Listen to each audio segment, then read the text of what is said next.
Okay, so Ma'am Lerm, lalabas na tayo ha.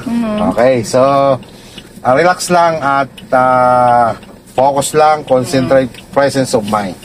Okay, tapo, patay si hazard, lagay si drive, release si handbrake. Bitaw-bitaw lang po muna kay brake, walang gas yan, iwasan nyo lang po yung lukay. Lukay yan sa ato di ba? Lukay. Mga kabigman pala no, kabisaya ko pala si Ma'am Lerm. Signal ikaw sa right, ma'am. Yan, kapag lumalabas ka sa ganyan at nagjo-join ka sa ganyang highway or kalsada, dahan-dahan talaga, hindi pwedeng lagpas agad sa kalsada. In the same time, nakasignal na, sulyapan mo na ang kaliwa. Yan yung una mong i-observe, yung kaliwa mo. Sulyap mo na, pakiramdaman. Okay. So clear. Move ikaw dito na ikaw tumingin sa gandang manubela sa kanan. Dito tayo papataka. Bitaw lang mo, huwag ka muna magagas. Balik ang manubela. Mamaya ka magagas pag na-straight mo lang kotse mo. Gas na ikaw ng konti. Stay ka lang dyan sa lane na yan. So maximum speed natin 40. Yan.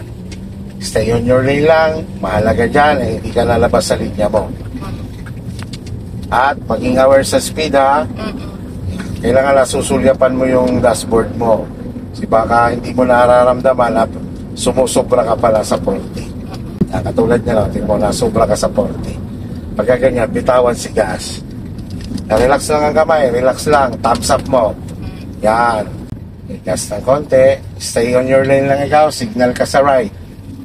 Signal po sa right. Yan, stay on your lane na, sundan nyo lang po yung linya nyo. Huwag po kayo lalabas sa, sige, gas control na po, gas.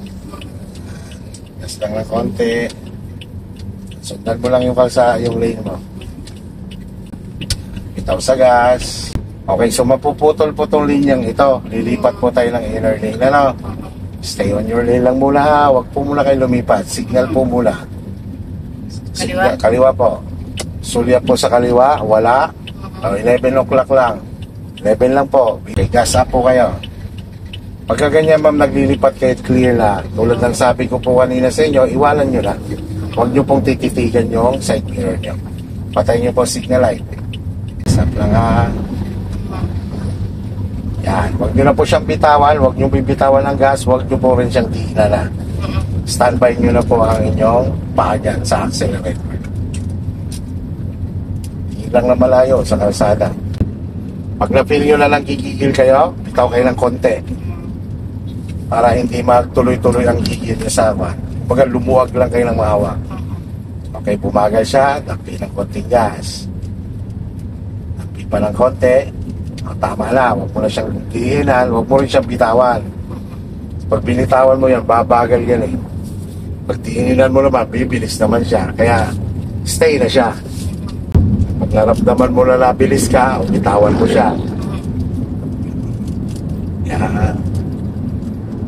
E pag nakakuha ko kasi ng buwelo yan, nagro-rolling yan.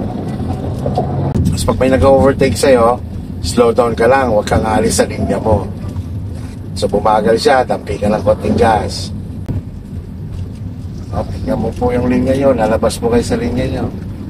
Kailangan mag-check nyo rin po yung side mirror. Stay on your lane. Gas lang po ng konti. Pasok po sa linya. Tingnan nyo lang po yung hugis ng kalsada. Nabilis, bitaw sa gas.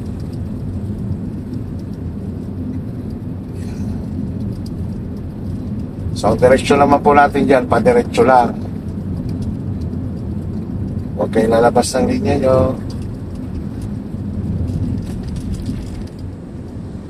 Sa paglasa gitna na po kayo, pigilin nyo na po si manibela. Huwag nyo siyang unahan ng galaw kung hindi naman kayo nililiis. Okay, gas lang po. Diretso lang po si manibela. Pigil lang, gas lang po kayo.